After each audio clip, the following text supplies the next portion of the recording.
All right, as we start example 3 here, I want you to see if you can go ahead and find the first derivative of this function by using the quotient rule. Okay, I want you to start with the quotient rule because we notice here that we have one function being divided by another.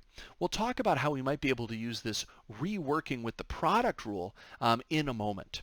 So go ahead, pause the video here, try to use the quotient rule and see what answer you can come up with. Then when you unpause the video, you'll see me work through that solution. And we'll talk then about the product rule approach or the potential product rule approach for this question. Okay, well hopefully you actually did go ahead and attempt this. Here's what you should have ended up with. F prime of x would have been found by taking my x squared plus 6 in the denominator and squaring it, and also writing this quantity up top. Notice I'm going to use parentheses to group it so it's all one thing. Then I would have to do the derivative of my 2 minus x. I'm going to go ahead and actually just write that derivative out immediately. Notice I would have 0 minus 1, so that's just minus 1. Then I subtract and reverse the order. I would leave the 2 minus x, and I would take the derivative of x squared plus 6. So that would give me 2x plus 0, or I'll just write 2x. So here's my derivative. Now if I wanted to, I could again try to simplify this down a little bit. Like I could distribute my negative up top over here. Here I can distribute negative 2x, kind of all at the same time. And I can get negative 4x and plus 2x squared over that denominator. Now typically I'm not going to bother in like a denominator here multiplying this out. That seems like more work than is necessary. But I can simplify up the top a little bit by at least combining some like terms. Notice I'm going to have an x squared up there, a minus of 4x, and a minus of 6. And if I tried to factor that, I don't think I'm going to be able to get anything nice. I don't think there's any factors that multiply together to make negative 6 but add to be negative 4, at least with nice simple integer values. So this here would be good. This is a perfectly valid answer for my derivative. Now, we should probably note here what would be the approach that I could take if I wanted to go ahead instead by starting to rewrite my function here as a product. It's totally possible to do, but we'll see here that it's going to create a slight complication.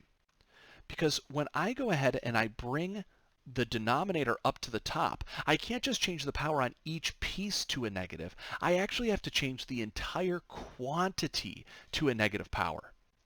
Now, notice I did the same thing actually back here on example 2. It's just that the denominator was so small, it didn't have much in it, that I just wrote the whole thing to the negative 2 immediately.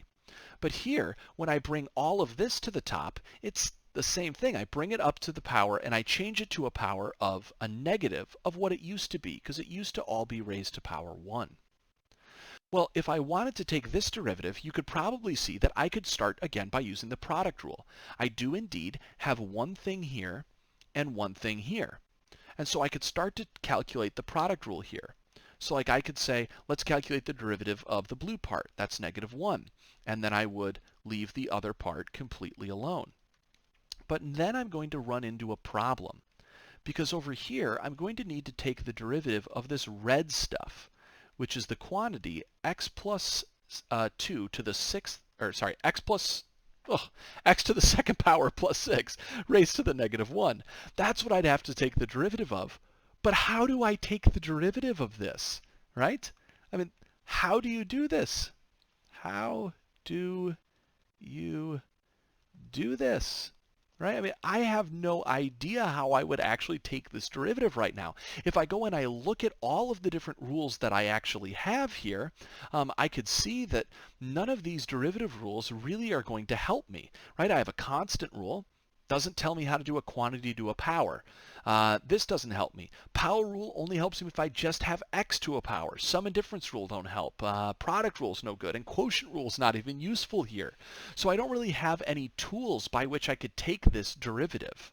Now, in a later section, we will actually talk about how to do derivatives of things like this. And so at that point, this would become possible.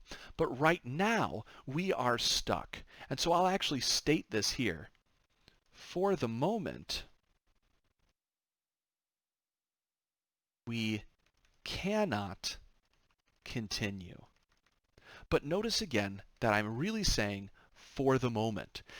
After we take a look at section 3.6, we'll be able to tackle questions like this much more simply.